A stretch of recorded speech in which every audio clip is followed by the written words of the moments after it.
Chloé, bienvenue avec moi sur cette vidéo. Je suis vraiment ravie de t'accueillir, ravie de pouvoir parler d'un sujet qui me tient à cœur avec toi. Donc là, pour présenter Chloé rapidement, Chloé est écrivain, auteur des livres Rature, Rayures et Rature, à chaque fois je confonds, Rayures et Rature, qui parle des hauts potentiels, mais pas que. Elle a aussi un blog qui du coup illustre très très bien les hauts potentiels. Et j'ai vu aussi que tu avais écrit un livre sur l'auto-édition qui est très très intéressant. J'aimerais bien le lire aussi parce que bon, j'ai comme objectif aussi de d'écrire un livre, peut-être pas sur les hauts potentiels, mais sur la vie en général. Donc ça peut être pas mal. En tout cas, j'ai pas mal de questions à te poser parce que moi-même, j'ai été diagnostiquée en 2019 comme étant haut potentiel. Donc, entre haut potentiel, je pense que le débat et l'échange seraient vraiment, vraiment intéressants. Euh, donc voilà, déjà pour commencer, j'aimerais bien que tu nous parles un peu de toi, que tu nous dises comment tout a commencé, comment tu as découvert que tu étais haut potentiel et comment et pourquoi tu t'es lancé en fait dans ce diagnostic. Oui, déjà, merci beaucoup de m'avoir invitée à discuter avec toi. J'ai hâte de notre discussion. Tu vois. Alors, pour me concentrer du coup sur le haut potentiel, c'est une notion que j'ai découverte en 2015, sachant que quand j'étais petite à l'école, on m'avait dit tu dois être précoce, tu dois être surdouée, mais sans jamais m'expliquer ce que ça voulait dire et sans jamais passer de test officiel. En fait, c'était vraiment une suggestion comme ça des enseignants, mais voilà, qui m'a traversé la tête, mais qui ne m'a pas marqué plus que ça. Et en fait, c'est en 2015. Donc à l'époque, j'avais 25 ans, je travaillais depuis quelques années. Je travaillais en entreprise, je faisais du conseil et de l'analyse stratégique. Et en fait, je me posais énormément de questions sur mon avenir professionnel. Je pense que ça te parlera et que ça va Je parler vois à ce que beaucoup de tu veux gens. dire. Et en fait, j'enchaînais différents postes. J'avais souvent envie de changer. En fait, je passais 3 à 6 mois. Au bout de 6 mois, je commençais à me dire, je me vois pas faire ça toute ma vie, je vais changer, j'ai besoin d'autre chose. Et en fait, après avoir démissionné pas mal de fois, j'ai commencé à consulter pour essayer de faire un bilan vraiment sur qu'est-ce que j'avais envie de faire et essayer de mieux me connaître et aussi comprendre pourquoi un poste qui semblait vraiment plaire à beaucoup de gens, moi, j'arrivais pas, en fait, ça me convenait pas et j'arrivais pas à m'en satisfaire. Et donc voilà, j'ai commencé à consulter à ce moment-là. Et en parallèle, un de mes employeurs m'a dit est-ce que tu t'es déjà renseigné sur le haut potentiel? Parce que moi, j'ai 2 enfants qui ont été identifiés HPI. Et je trouve que tu leur ressembles pas mal dans le raisonnement, dans le fonctionnement, et tu es un peu difficile à suivre. Donc ça pourrait être une piste intéressante à creuser. Et c'est comme ça que tout a commencé. Du coup, j'en ai discuté avec la psy qui me suivait à ce moment-là. J'ai passé les tests sans savoir trop à quoi m'attendre et la restitution des tests, du coup, a fait un tilt un peu, enfin vraiment un choc quand même. C'est un grand chamboulement d'apprendre ça. Mais et voilà, c'est le point de départ de toute cette Ok. aventure. En fait, je vais aussi partager mon expérience qui peut être marrante aussi pour les gens qui vont nous écouter. Moi, en fait, alors, je me retrouve pas mal dans ce que tu dis, clairement, et ça m'arrive encore maintenant. Je me pose mille et une questions.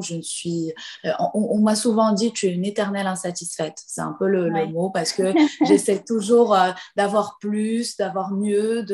En fait, et je le fais même pas exprès parce que, comme tu l'expliques, on est perdu au fond un peu et on se cherche, on se pose mille et une questions. Après, pas que. Moi, comment ça s'est passé? Depuis mon enfance, j'avais l'impression de ne pas être comprise, ni par mes parents, ni par mes amis, ni par ma famille, ni par ma sœur.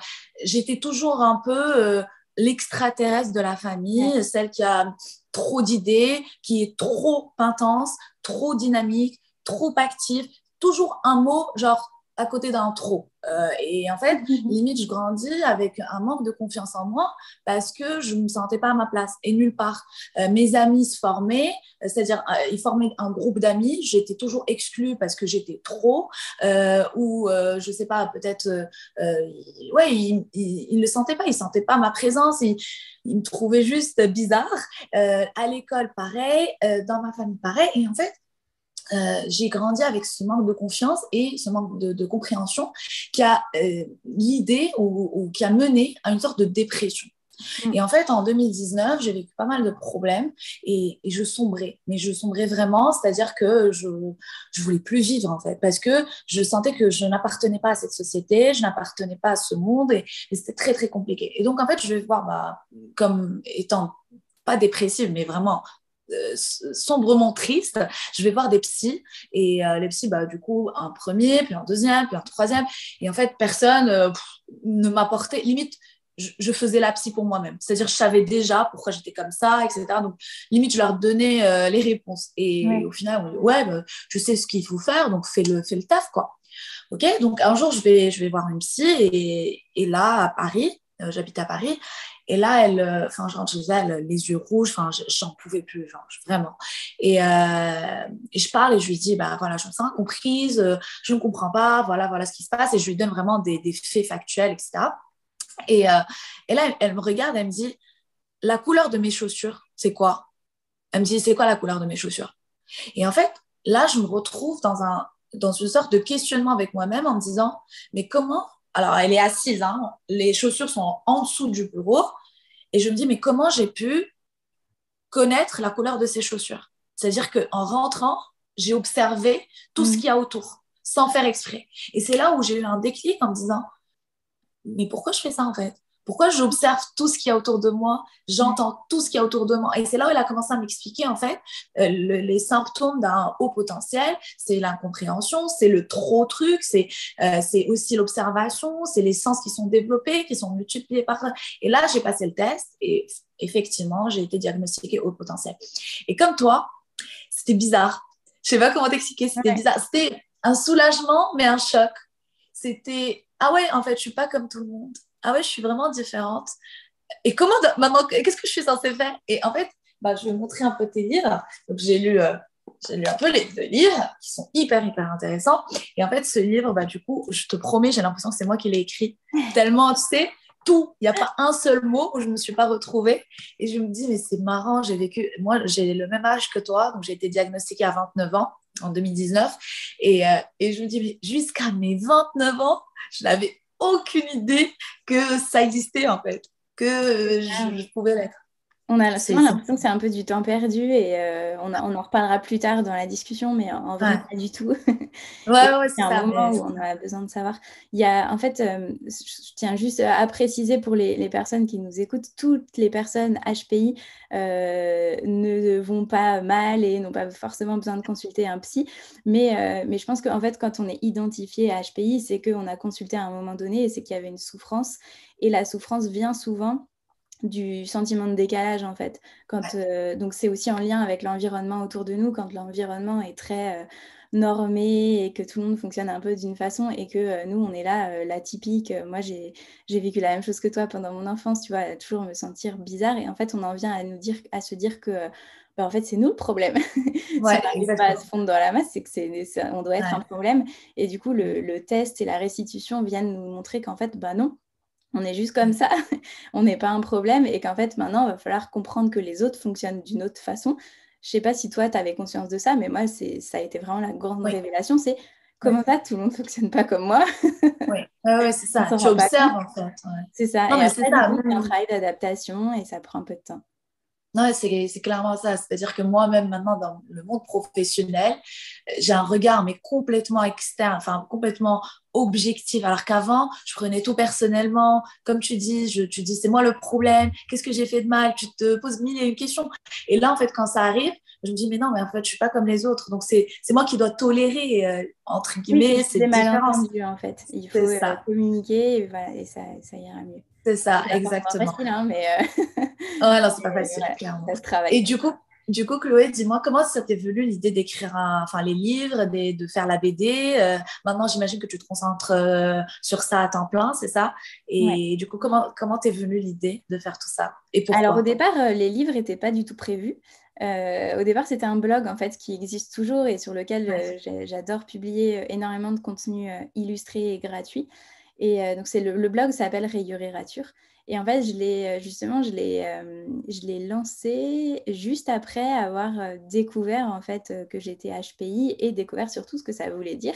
Parce que du coup, moi, en tête, j'avais tous les clichés qu'on a sur les surdoués. Et je m'y retrouvais pas. Et donc, en fait, c'est vrai que c'était une notion au début où quand on me disait tu dois être HPI, je rigolais, je disais mais pas du tout, enfin, si c'est pas possible, tu vois.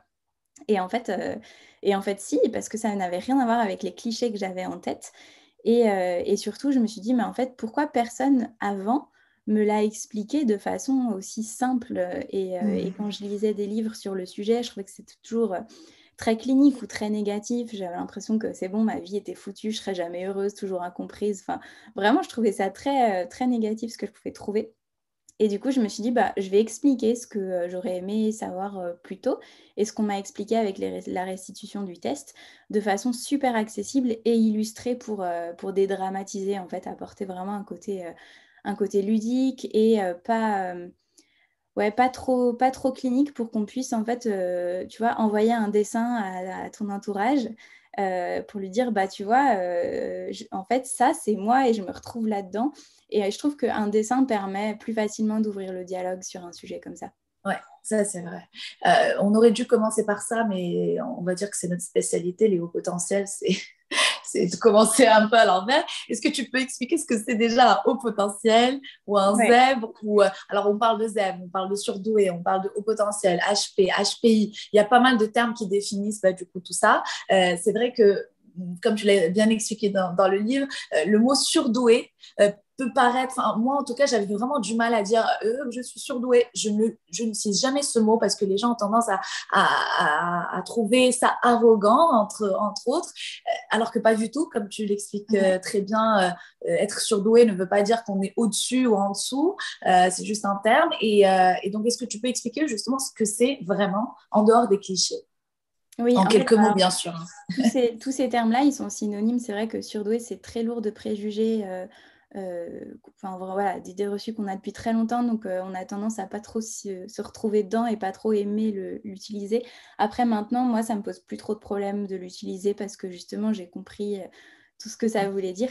Je t'avoue que j'ai pas encore trouvé de définition qui me convienne totalement parce que je trouve qu'à chaque fois, il manque de la nuance, il manque de la complexité. C'est vraiment en fait, c'est un fonctionnement cognitif. Donc, c'est un raisonnement, en fait. On fonctionne comme ça et on est comme ça, on meurt comme ça. Donc, moi, ce que j'appelle une particularité cognitive qui se traduit par la rapidité des connexions. Donc le fait que les personnes percutent vite, assemblent pas mal d'idées et voilà, soient vraiment très rapides au niveau cognitif. Mais voilà, c'est une particularité qu'on a toute sa vie en fait. C'est pas quelque chose, et c'est pas un résultat. Donc c'est pas une personne surdouée n'est pas une personne qui a de très bons résultats à l'école.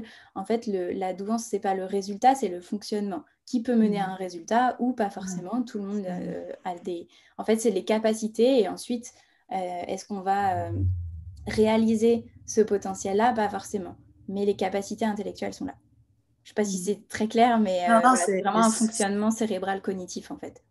ouais, c'est assez clair. C'est assez clair. Une façon, moi j'aime bien dire que c'est une façon de percevoir le monde parce que du coup, la façon dont tu raisonnes fait que tu vas analyser et observer l'environnement différemment. Donc, je trouve que ça.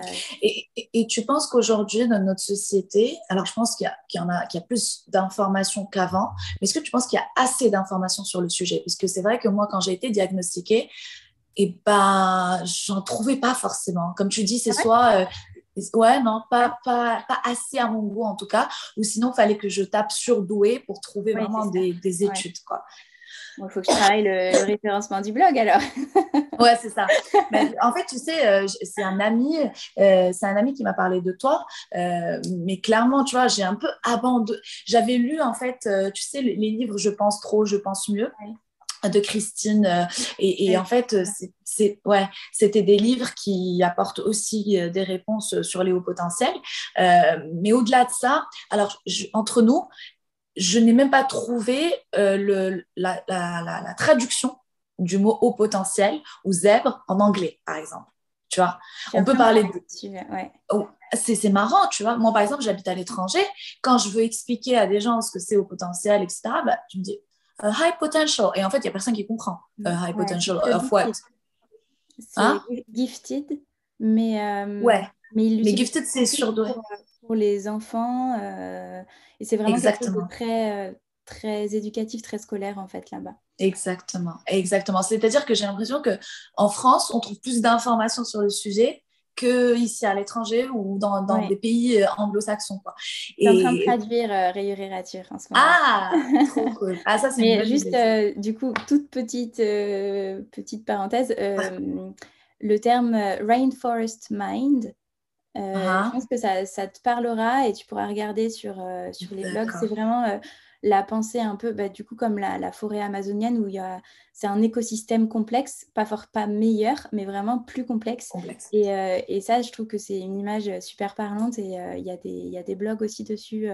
Donc en anglais, ça devrait te parler. Ouais, ok. Parce que honnêtement, je galère. Et tu sais, c'est marrant. Je sais pas si ça te fait ça, mais depuis que j'ai été diagnostiquée au potentiel, euh, je peux, entre autres, détecter si une autre personne est au potentiel.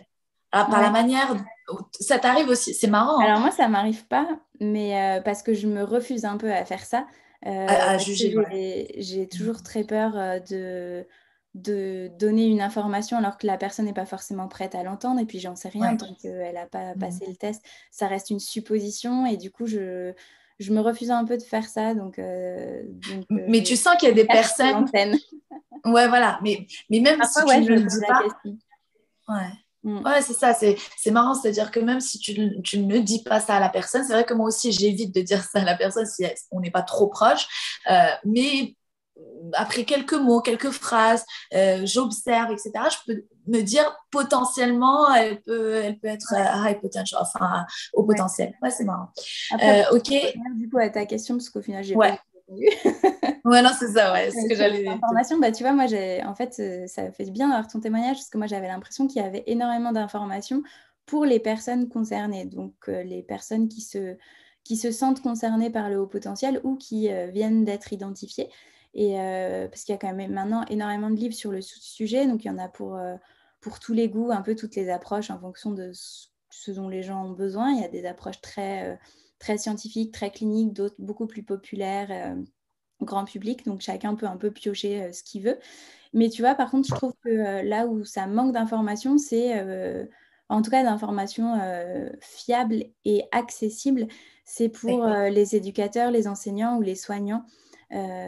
Qui du coup ont tendance, je pense, à avoir soit les clichés en fait qui sont véhiculés encore dans les médias à ce sujet, soit qui voient des personnes penser qu'elles sont HPI ou que leur enfant est HPI et l'affirmer sans le savoir et l'utiliser en excuse en fait.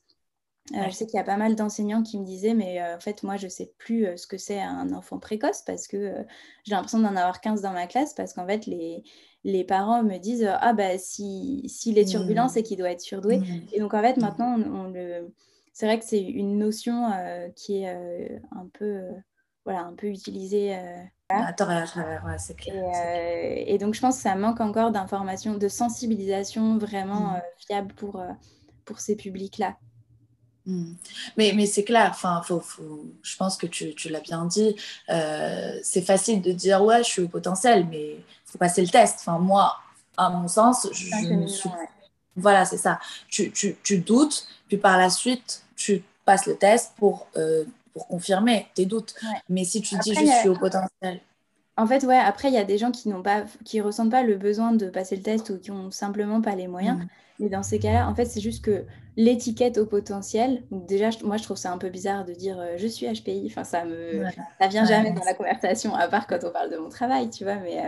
Mais il faut distinguer, en fait, l'étiquette, parce que souvent, on critique, j'ai beaucoup de critiques sur mon blog qui me disent oui, mais bon, on essaye tout le temps de mettre des gens dans des cases. Mais en fait, la case, elle va être importante à un moment donné pour comprendre comment on fonctionne. On va pouvoir se reposer dans la case, souffler un peu parce que c'est quand même ouais. fatigant de se sentir incompris longtemps et accumuler plein d'informations sur soi, qu'on soit HPI ou pas. En fait, c'est la démarche justement de l'introspection, la thérapie, le travail sur soi, plus que le résultat du test en fait qui est important. Et après le Mm. résultat du test, en fait, le test pour moi fait partie de la démarche. Que C'est le ça. résultat à la fin soit Mm. HPI ou pas HPI, finalement, peu importe Mm. qui aide, Mm. c'est vraiment le questionnement, en fait. Bah, en fait, clairement, tu as résumé un peu ma prochaine question. C'est les étapes que tu donnes ou les conseils que tu donnes à quelqu'un qui doute ou qui se sent au potentiel. Bah, ça serait ça, en fait. C'est ce que tu viens de dire et ça Ouais, fait même sens. avant, je pense que vraiment la première chose que je leur dirais, c'est OK en fait de se poser la question parce que souvent, j'ai souvent des messages de personnes, j'ai énormément de messages via le blog, et des personnes qui me disent, mais en fait, je me retrouve beaucoup, mais j'ose pas en parler à mon psy, j'ose même pas le considérer parce qu'en fait, je me dis, mais se penser surdoué, c'est tellement arrogant que j'ose pas en parler. Et en fait, pas du tout. Enfin, c'est vraiment hyper simple de se poser la question. Se penser surdoué, et se douter et se poser des questions, c'est vraiment une démarche très saine. Ce qui est très différent de dire moi je sais que je suis surdouée sans Ouais, avoir c'est ça. fait quoi que ce soit. Mais voilà, vraiment, c'est OK en fait de se poser la question et c'est sain et j'encourage tout le monde à se poser la question, tu vois. Non, non, c'est clair, c'est clair. Ça change, ouais, ça change la vie. En tout cas, moi, je le vis un peu mieux. Maintenant Oui. que je sais, je suis différente, je le vis un peu mieux. Et d'ailleurs, c'est ce que je voulais un peu raconter, c'est que, tu vois, avant, quand je me sentais un peu, genre, incomprise, seule, différente, etc., et ben en fait, je me forçais pour être acceptée. Je me forçais à être une autre personne pour être acceptée. Et donc, pour le coup, j'avais plein d'amis, tout le temps, j'étais entourée, etc. Et depuis que j'ai su que j'étais au potentiel, que j'étais différente, en effet, je ne me force plus, je m'adapte différemment, je tolère plus les différences chez les autres. Comment toi, bah, c'est quoi ton approche par rapport à ça? Est-ce que toi aussi tu vis la même chose? C'est-à-dire que j'ai l'impression de me renfermer un peu plus, de faire les choses un peu de mon côté, c'est-à-dire que mon bonheur, c'est lire un livre, étudier, apprendre de nouvelles choses, plutôt que de sortir avec des amis, ça, c'est super bizarre, tu vois. Je sais pas si ça t'arrive aussi. Oui, alors moi je suis un peu comme ça, mais je pense que c'est pas forcément propre au potentiel, mais c'est plus la personnalité introvertie. Et donc non, pas pour Mais toi. j'étais pas comme ça avant, c'est ça Ah, c'est vrai? ouais, c'est vraiment, ça a changé quand j'ai été diagnostiquée, Ouais, tu vois. Ça a complètement chamboulé ma vie. C'est-à-dire qu'avant, en fait, je me suis rendu compte d'une chose, c'est que je faisais trop semblant avant. Et que ouais. là, je fais plus semblant. Je m'affirme en tant que au potentiel, je m'affirme en tant que personne différente, sans forcément le dire, tu vois, parce que clairement, je le dis quasiment jamais. J'ai dû le dire sur mon Instagram une ou deux fois parce que c'était vraiment un sujet abordé par les autres. Mais, mais jamais je le dis. C'est-à-dire que très peu de mes amis le savent. Mes parents le savent parce que bon, j'ai dû un peu leur expliquer. Mais c'est tout. Et donc, en fait, ce qui se passe, c'est que je me sens plus, comme tu dis, avant j'étais hyper extravertie, là je suis Ouais. un peu trop introvertie. Je sais pas si c'est dû au diagnostic ou si c'est dû juste à l'âge, parce que bah, maintenant voilà, je suis un peu fatiguée. Il doit y Je avoir sais plein de pas. facteurs, mais moi c'est vrai que j'ai toujours été introvertie, mais pour autant j'ai quand même vu un énorme changement entre quand je me forçais, ou alors j'arrivais pas forcément à me forcer, mais en tout cas je culpabilisais de pas réussir. Tu vois? Ouais, Alors que là, aujourd'hui, je me dis, oh, bon, bah, j'ai pas envie de sortir, je suis bien chez moi, je reste chez moi et ça me va, tu vois. Après, ça a été juste après avoir été identifiée HPI, je me suis beaucoup isolée. Mais ça a été vraiment une étape, c'est-à-dire qu'ensuite j'ai retrouvé l'équilibre, mais parce qu'avant j'étais tout le temps vraiment dans la suradaptation pour être acceptée, pour être ouais, intégrée, il fallait que voilà, tout le monde m'accepte, sinon je ne me sentais pas bien. Ensuite, du coup, ça fait un gros chamboulement, tu fais beaucoup de travail sur toi, et en fait, tu commences à accepter ta particularité, mais je trouve que en fait, au début, tout est une question d'équilibre et tu passes d'un extrême à l'autre avant de retrouver l'équilibre. Donc, en fait, tu te renfermes pas mal et tu dis non, mais je vais arrêter de complètement m'adapter. Donc, tu passes de la suradaptation à ok, c'est aux autres de s'adapter, c'est moi ça. maintenant, je ne fais plus rien, tu vois. Et en fait, petit à petit, tu retrouves l'équilibre et enfin, en tout cas, c'est ce qui s'est passé pour moi. Et du coup, j'arrive à de nouveau m'adapter dans certaines situations, mais je sais que c'est les situations qui sont OK pour moi et je ne vais pas me suradapter, je vais juste m'adapter pour que la relation se passe bien. Et je sais que j'ai quand même besoin, je reste introvertie et j'ai besoin de rester chez moi et Ton espace. de me recharger en fait toute seule chez moi. Et je ne sais pas si tu te souviens du coup du chapitre vrai self, faux self dans le Oui, livre. oui, c'est exactement Et, ça. c'est un Faut article de faire un peu les deux. Ouais, que les gens ouais, peuvent consulter gratuitement avec des petites patates bleues et vertes qui racontent. ouais. qui explique de façon super ludique et super simple ce que c'est. Mais en fait, voilà, vraiment, le vrai self, c'est la partie authentique de soi. Le faux self, c'est ce qui nous sert à nous adapter en société. Et c'est utile, mais il faut trouver vraiment la bonne balance entre les deux. Et j'ai l'impression d'être totalement dans le faux self avant, totalement dans le vrai self après. Et voilà, maintenant, d'avoir trouvé un peu cette balance. Ça, c'est la petite balance que tu as mis là. Je vais la montrer. C'est ça, la petite balance du faux self. C'est ça. Donc, c'est ça. Il faut trouver un équilibre. Et je pense que tu as raison sur un truc, c'est que moi, ce qui s'est passé, alors, par la force des choses, c'est que j'ai été diagnostiquée en été 2019. Et donc, 2020, c'était le Covid, confinement. Et en fait, ça n'a pas trop aidé. Et comme tu dis, c'était une longue période d'adaptation pour moi parce que j'étais obligée d'être seule, de rester seule, de ne pas être avec des gens, etc. Et donc, en fait, ça s'est un peu enchaîné. Que je sois juste après le diagnostic, confinement, isolement, etc. Et donc, quand on sort de confinement, je change complètement de pays. C'est-à-dire que je suis arrivée, enfin, j'ai quitté Paris pour Barcelone l'année dernière en plein Covid. Donc, ça n'a pas aidé. Je connaissais personne ici. Et donc, au final, là, depuis 2019, j'ai l'impression que je suis vraiment seule. Mais je pense que ce n'est pas dû au fait que j'ai été diagnostiquée, c'est plus dû aux circonstances, Covid, changement de pays, etc. Et donc, en fait, c'est un petit mélange des deux, quoi. Et même maintenant, quand je sors avec des gens, je me dis, est-ce que c'est parce que j'ai pris l'habitude de rester seule tout le temps pendant toute cette année, ou est-ce que parce que je suis au potentiel et je ne me sens pas trop à ma place, ou parce que j'en ai marre et je suis introvertie maintenant. Et en fait, c'est ça, encore une fois, overthinking, je pense trop, j'analyse trop et voilà. Mais ouais, ça fait sens. En fait. Il y a toujours plein de facteurs et c'est pour ça que je partage aussi beaucoup de témoignages et d'histoires de personnes à haut potentiel pour montrer en fait qu'il n'y a pas de profil type et que aussi c'est super difficile de dire ce qui est lié au HPI et ce qui est lié à tout le reste parce qu'il y a aussi l'expérience, l'histoire, la personnalité, tout se mélange en fait. Ok. Dans ton livre, c'est un sujet hyper intéressant. On va en parler. Dans ton livre, tu parles beaucoup d'émotions, d'hypersensibilité. On parle d'émotions qui sont multipliées par je ne sais combien chez les hauts potentiels. Et ça, c'est clairement mon quotidien à tous les jours. C'est-à-dire que je peux être irritée par tout et n'importe quoi. Je suis hypersensible, je suis hyper empathique. Je peux pleurer, je peux rire. En fait, tout est trop. Soit je suis trop triste, soit je suis trop heureuse, l'euphorie. Et c'est très, très bizarre, en fait, pour moi, de me dire, avant, bon, je le vivais, je me dis, bon, je suis bizarre, mais là, maintenant, je lis ça au diagnostic. Et toi, comment tu gères ça dans ton quotidien? Est-ce que c'est quelque chose de pesant? Est-ce que c'est quelque chose... c'est quoi ton regard sur ça, en fait?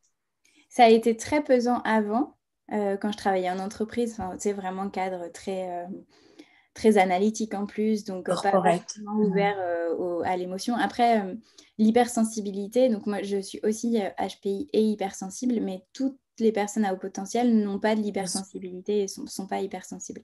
Mais voilà, comme toi, c'est mon cas aussi. Et je t'avoue qu'en fait, depuis que j'ai changé de métier, du coup, je me suis reconvertie et j'ai quitté l'entreprise et le monde des chiffres pour devenir autrice et dessinatrice. Donc vraiment renouer un peu avec la créativité et du coup j'ai aussi renoué avec toutes les émotions que je laissais un peu de côté et donc en fait ça s'intègre totalement dans mon quotidien professionnel, donc c'est plus du tout quelque chose que je subis, au contraire maintenant je les utilise en fait, j'utilise vraiment mes émotions au quotidien. En revanche, dans ma vie personnelle, c'est un peu différent. Mais après, voilà, le fait de poser un mot aussi, de se renseigner sur l'hypersensibilité, de comprendre le rôle des émotions, ça a été un travail avec la psychologue toujours sur la thérapie après l'identification. Et puis j'en ai parlé beaucoup avec mon conjoint. En fait, maintenant, il le sait, il est au courant, je peux lui montrer les dessins aussi, ça aide à communiquer. Et donc, même si on ne se comprend pas forcément, on peut communiquer là-dessus. Et voilà, il sait, même s'il ne comprend pas la réaction, il sait qu'en fait, j'ai juste vécu le truc comme ça. Ouais. Et je suis pas dans l'excès, je suis juste dans ce que j'ai vécu et que je le vis plus que lui, de façon plus intense. Donc voilà, il y a toujours des malentendus et des trucs qu'on comprend pas habituellement, mais on communique et ça va. tu en parles, je ne sais plus, je pense que c'est ton deuxième livre, tu parles des relations des hauts potentiels et la question c'était est-ce qu'un haut potentiel doit se mettre avec un autre haut potentiel ou non? Et en fait, ta réponse c'était clairement ça dépend, non. Parfois ça peut matcher avec un haut potentiel, parfois ça peut ne pas du tout matcher et comme tu dis, il faut juste enfin, communiquer, discuter. Moi je me souviens, c'était très marrant en 2019, je fréquentais quelqu'un et quand j'ai été diagnostiquée, je lui avais offert un livre sur les hauts potentiels, disant s'il te plaît, comprends-moi. Et en fait, limite, c'était la révélation pour moi. Et j'avais pour espoir que mes relations amoureuses allaient s'améliorer si mon conjoint, mon petit ami ou peu importe me comprenait ou comprenait ce que ça veut dire au potentiel, tu vois. Et donc, en fait, quand je fréquentais à l'époque des gars, et en fait, j'offrais des livres. C'était très bizarre. Ben non, c'est pas très bien parce que moi j'en ai toutes les semaines des commandes pour les amoureux, amoureuses de mes lecteurs, tu vois. Donc, Mais tu vois, parfois, il y avait des hommes qui lisaient. Parfois, ils disaient, mais ça va pas. Enfin, non, pourquoi je vais lire un livre sur toi? Enfin, non. Et en fait, je le prenais très mal. Ah oui, mais il n'a pas envie. Encore une fois, tu vois, hypersensibilité, hyper émotion. Ouais, c'est ça. Et c'est clair. Et du coup, là, j'ai arrêté de le faire parce que j'arrive quand même à expliquer les choses, tu vois. Alors qu'avant, même moi, j'étais un peu perdue, je savais pas trop ce que c'était, etc. Maintenant, bon, les années, enfin, ça fait quand même 2 ans, je sais en parler, je sais, encore une fois, tes livres sont vraiment, vraiment intéressants. Si tu traduis tes livres, j'aimerais bien en offrir. Ça peut être vraiment pas mal. Mais c'est ce que je conseillerais, clairement, comme tu dis, quelqu'un qui a un conjoint qui ne le comprend pas ou qui ne la comprend pas, ça peut être pas mal justement d'offrir des livres pour qu'il puisse du coup comprendre un peu plus, quoi. en fait, tu vois, Ouais. c'est assez drôle que j'avais pas du tout anticipé. Je le vois, du coup, je vends les livres sur mon site. Et du coup, les commandes que je gère en direct, en fait, je vois une personne commander un livre et puis 2 semaines après, elle repasse une commande de 3 livres.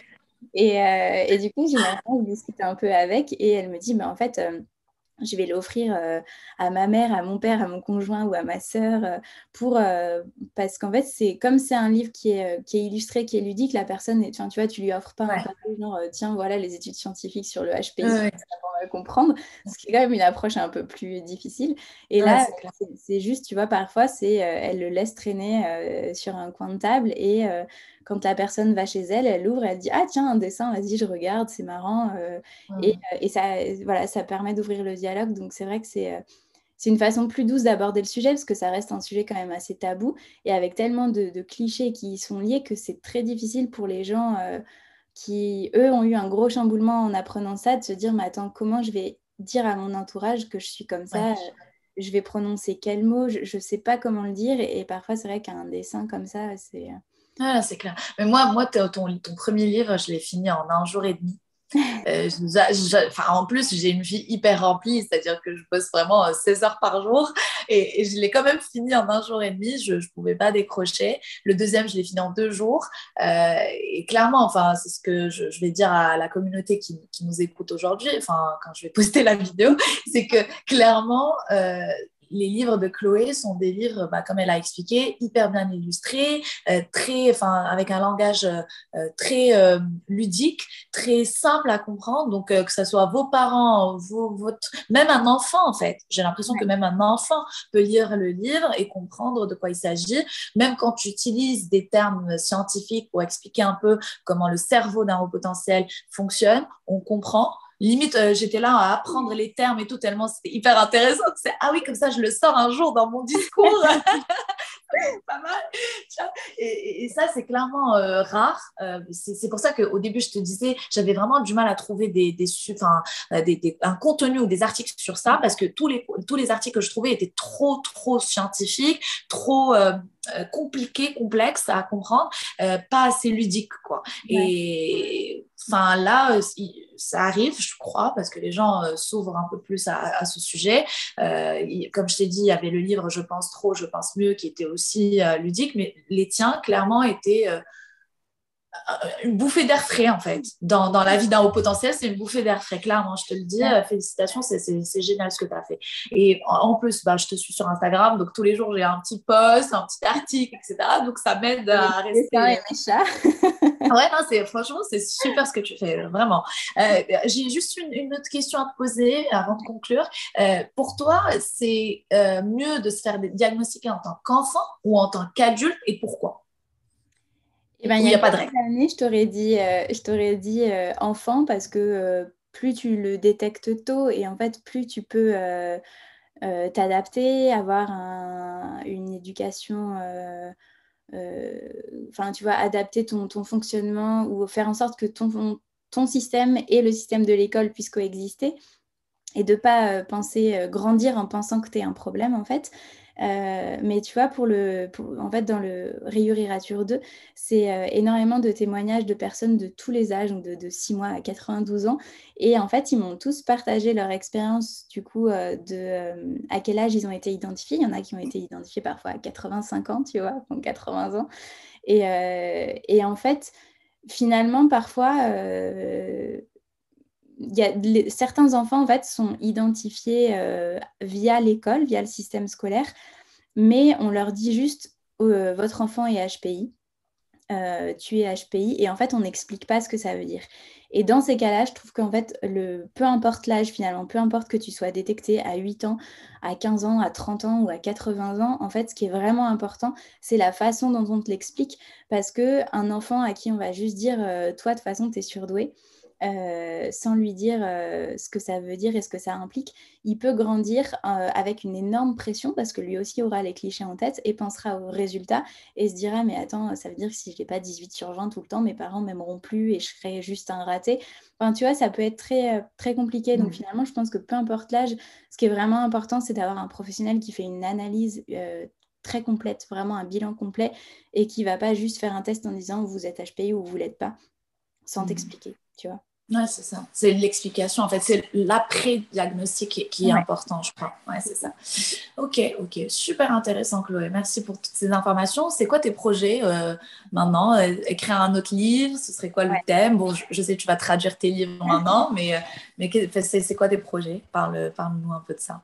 Là, du coup, en cours, j'ai la traduction en anglais de Rayurature. Je ne sais pas du tout comment ça va être réceptionné à l'étranger parce que c'est un sujet dont on parle peu ou qui semble poser un peu moins de problème à l'étranger. Mais écoute, moi, j'avais hâte en fait de pouvoir juste partager mon travail à mes amis américains. Donc, tu vois, Je c'est t'en un prie, projet de c'est que ça. plaisir. Et en fait, en parallèle, j'ai aussi un autre compte Instagram qui s'appelle Chloé Invisible. Ouais. C'est un projet en fait où je sensibilise toujours par le texte et le dessin